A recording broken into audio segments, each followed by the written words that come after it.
Chapitre 22. David partit de là, et se sauva dans la caverne d'Adullam. Ses frères et toute la maison de son père l'apprirent, et ils descendirent vers lui. Tous ceux qui se trouvaient dans la détresse, qui avaient des créanciers, ou qui étaient mécontents, se rassemblèrent auprès de lui, et il devint leur chef. Ainsi se joignirent à lui environ 400 hommes. De là David s'en alla à Mitzpé dans le pays de Moab. Il dit au roi de Moab: Permets, je te prie, à mon père et à ma mère de se retirer chez vous, jusqu'à ce que je sache ce que Dieu fera de moi. Et il les conduisit devant le roi de Moab, et ils demeurèrent avec lui tout le temps que David fut dans la forteresse. Le prophète Gad dit à David: Ne reste pas dans la forteresse, va-t'en, et entre dans le pays de Juda. Et David s'en alla, et parvint à la forêt d'Héret. Saül apprit que l'on avait des renseignements sur David et sur ses gens. Saül était assis sous le tamarisque, à Gibéa, sur la hauteur. Il avait sa lance à la main, et tous ses serviteurs se tenaient près de lui. Et Saül dit à ses serviteurs qui se tenaient près de lui: Écoutez, Benjamites. Le fils d'Isaïe vous donnera-t-il à tous des champs et des vignes? Fera-t-il de vous tous des chefs de 1000 et des chefs de 100? Sinon, pourquoi avez-vous tous conspiré contre moi, et n'y a-t-il personne qui m'informe de l'alliance de mon fils avec le fils d'Isaïe? Pourquoi n'y a-t-il personne de vous qui souffre à mon sujet, et qui m'avertisse que mon fils a soulevé mon serviteur contre moi, afin qu'il me dressât des embûches, comme il le fait aujourd'hui?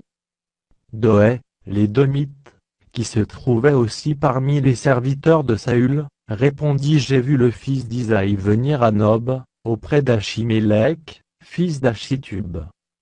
Achimélec a consulté pour lui l'Éternel, il lui a donné des vivres et lui a remis l'épée de Goliath, le Philistin. Le roi envoya chercher Achimélec, fils d'Achitub, le sacrificateur, et toute la maison de son père, les sacrificateurs qui étaient à Nob.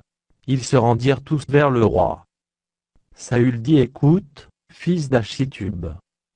Il répondit: Me voici, mon seigneur. Saül lui dit: Pourquoi avez-vous conspiré contre moi, toi et le fils d'Isaïe? Pourquoi lui as-tu donné du pain et une épée, et as-tu consulté Dieu pour lui, afin qu'il s'élevât contre moi et me dressât des embûches, comme il le fait aujourd'hui? Achimélec répondit au roi: Lequel d'entre tous tes serviteurs peut être comparé au fidèle David, gendre du roi, dévoué à ses ordres, et honoré dans ta maison? Est-ce aujourd'hui que j'ai commencé à consulter Dieu pour lui? Loin de moi. Que le roi ne mette rien à la charge de son serviteur, ni de personne de la maison de mon père, car ton serviteur ne connaît de tout ceci aucune chose, petite ou grande. Le roi dit: Tu mourras, Achimélec, toi et toute la maison de ton père. Et le roi dit aux coureurs qui se tenaient près de lui: Tournez-vous, et mettez à mort les sacrificateurs de l'Éternel, car ils sont d'accord avec David, ils ont bien su qu'il s'enfuyait, et ils ne m'ont point averti. Mais les serviteurs du roi ne voulurent pas avancer la main pour frapper les sacrificateurs de l'Éternel. Alors le roi dit à Doeg: Tourne-toi, et frappe les sacrificateurs. Et Doeg, l'Édomite, se tourna, et ce fut lui qui frappa les sacrificateurs. Il fit mourir en ce jour 85 hommes portant les faux de lin. Saül frappa encore du tranchant de l'épée Nob, ville sacerdotale, hommes et femmes, enfants et nourrissons, bœufs, ânes, et brebis, tombèrent sous le tranchant de l'épée. Un fils d'Achimélec, fils d'Achitub, échappa. Son nom était Abiatar. Il s'enfuit auprès de David.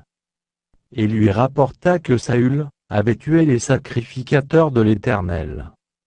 David dit à Abiatar: J'ai bien pensé ce jour même que Doeg, l'Édomite, se trouvant là, ne manquerait pas d'informer Saül.